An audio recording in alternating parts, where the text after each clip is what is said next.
John McMullen's covered the NFL for a long time. He's done it nationally. He's done it as a beat writer.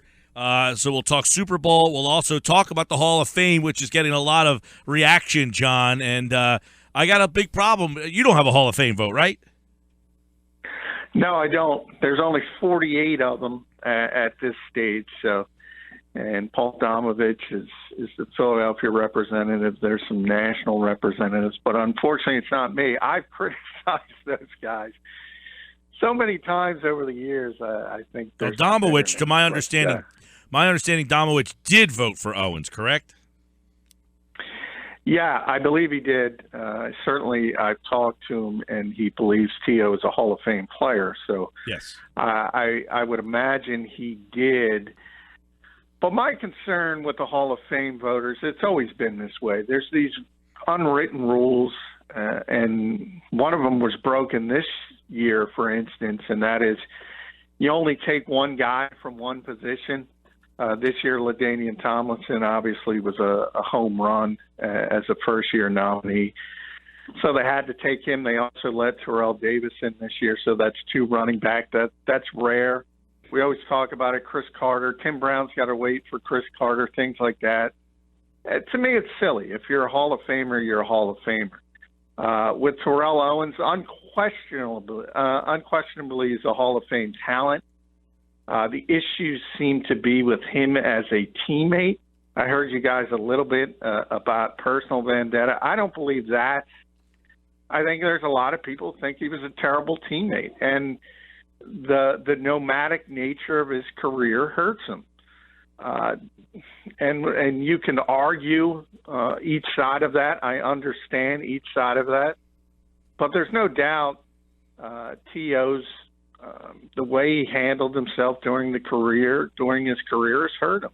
And I think he'll eventually get in, but it might take longer than people expect. The prevailing sentiment, according to who was this? Tony Grossi, who covers the Browns. I guess he's the Cleveland voter. Was the prevailing sentiment on Owens? Great career numbers, bad teammate. I mean, yeah, exactly. So, and he was a bad teammate. There's no question about it. You ever have any bad dealings with T.O.? Me personally, no. But I've talked to a lot of people who will say he's a bad teammate. I will say that. So I don't think that's a narrative that should be dismissed so easily. There's a reason a player that's that good plays for that many teams. I mean, generally, if he wasn't the best wide receiver of his generation, he was number 2 to Randy Moss. So why did he play in so many cities? His numbers are better than Moss's, by the way. Yeah, I think Randy's got more touchdowns, but I think Randy was a more dominant player. I mean, but you're talking about 1 versus 2 either way. Yeah. Oh no, they're both to me top 5. Those two are top 5. Yeah, I mean, in the generation, I think if you were to pin me down, I would take Moss over Owens just because I think he had more explosiveness. I think it was a more dominant player at his apex than T.O. was. But a lot of people will say T.O. was a better inside receiver. Randy dropped the football far less, had better hands, certainly had better speed, and as I said, he was the ultimate home run threat. So, but again, that's splitting hairs. You're talking about 1 versus 1A or vice versa. They both belong in the Hall of Fame, and they'll both be hurt by the way they acted at times during their careers. John, I mean, Lawrence Taylor goes in on the first ballot, and his list of off-the-field issues way longer and way worse than T.O.'s. How do you not say that it's the off-the-field stuff that's keeping T.O. out? Well, it is the off-the-field stuff, but it's different off-the-field stuff. I hear a lot of people making that correlation, but Tony Grossi explained it well. It's about the fact that he was a bad teammate off the field. Lawrence Taylor wasn't a bad teammate. What about though that the fact that the guys who would deem him to be a bad teammate are backing him? The McNabbs, the Dawkins, the guys who played with him and said, "Look, yeah, he was a problem, but come on, he's a Hall of Famer. Yeah, I agree with that. And by the way, I would vote him as a Hall of Famer. I'm just trying to explain the thinking. So when Pete says, why did LT get in?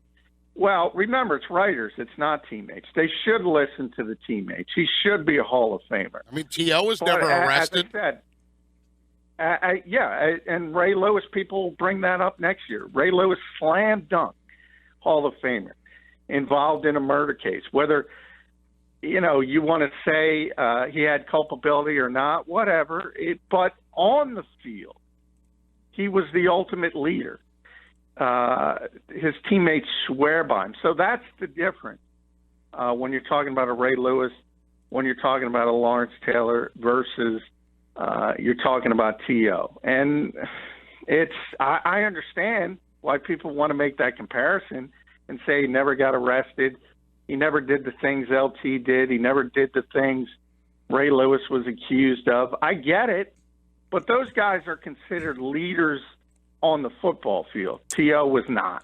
Whether that's fair or not, that's the argument people are making. Let's get to two guys that I got. I got a problem with Kurt Warner and Terrell Davis. How about you? I got a big problem with Kurt Warner. I don't have as big as a problem with Terrell Davis but both are the longevity issue. And normally, I think you have to have longevity to be a Hall of Famer.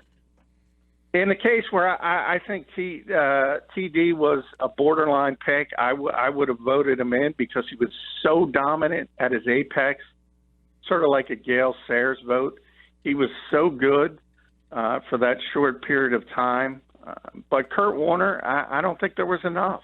Obviously, the greatest show on turf, Kurt Warner, was a Hall of Fame player. For that limited period. The guy in Arizona, for that limited period, played at a Hall of Fame level, I should say. In between, there were a lot of bad years, and I don't think there was enough. But the bottom line is quarterback is quarterback, and there was no other quarterback ready to go in.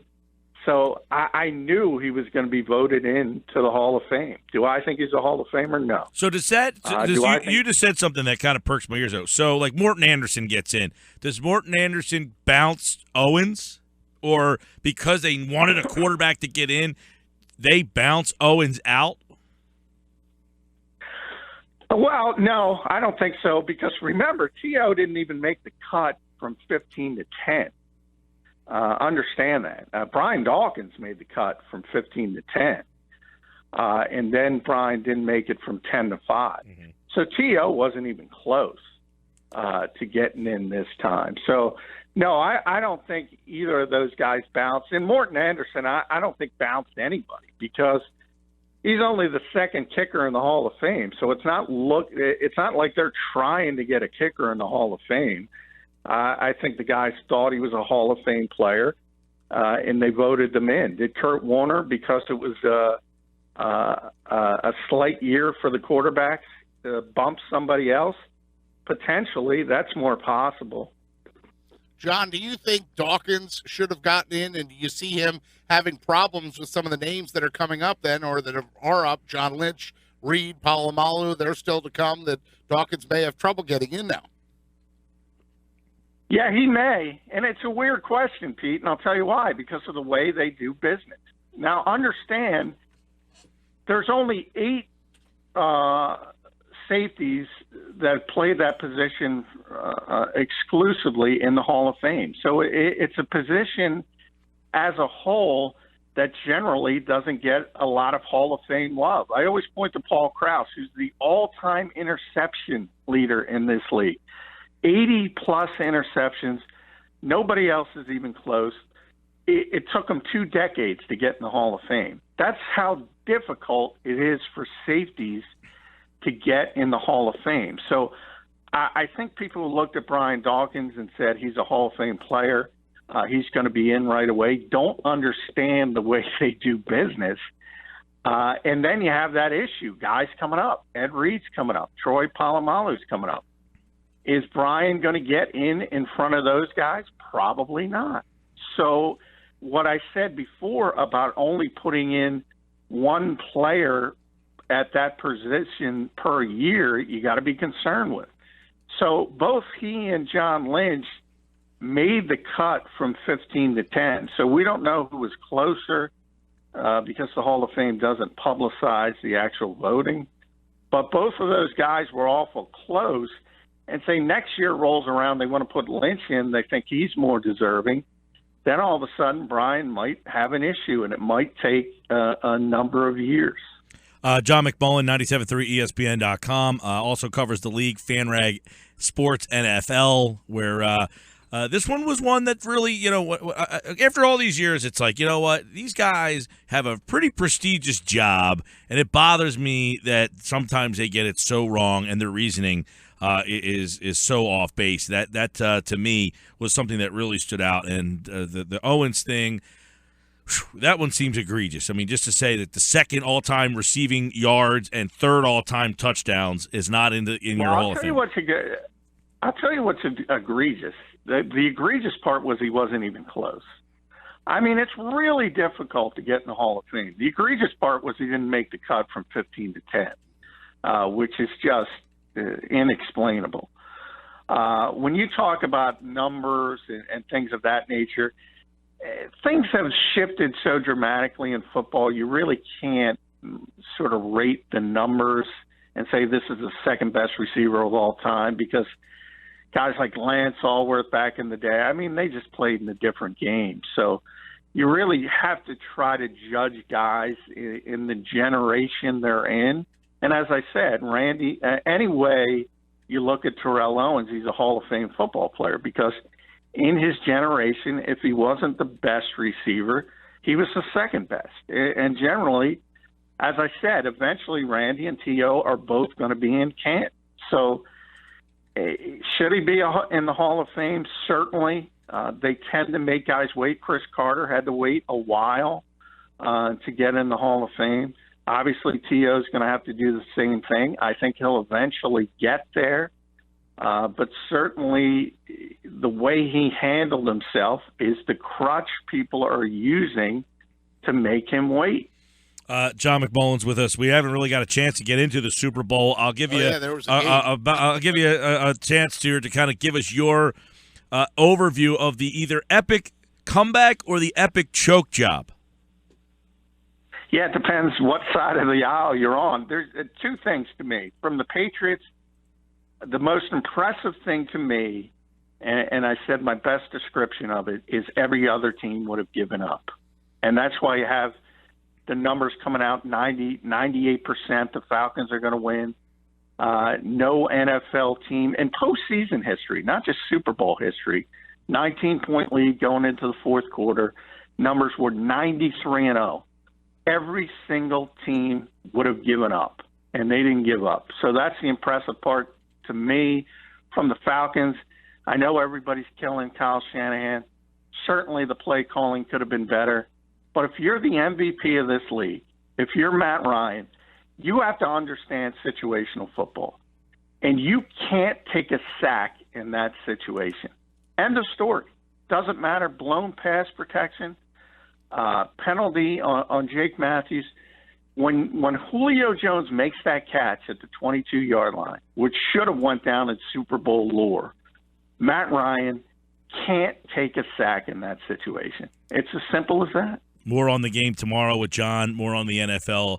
What's next now that the Super Bowl is over? That's all tomorrow here on the Sports Bash. The Hall of Fame stuff as well, as we'll be talking with at JF McMullen throughout the offseason as we get ready for the draft, free agency, and more. A 2016-2017 season in the books. John, we'll talk to you then.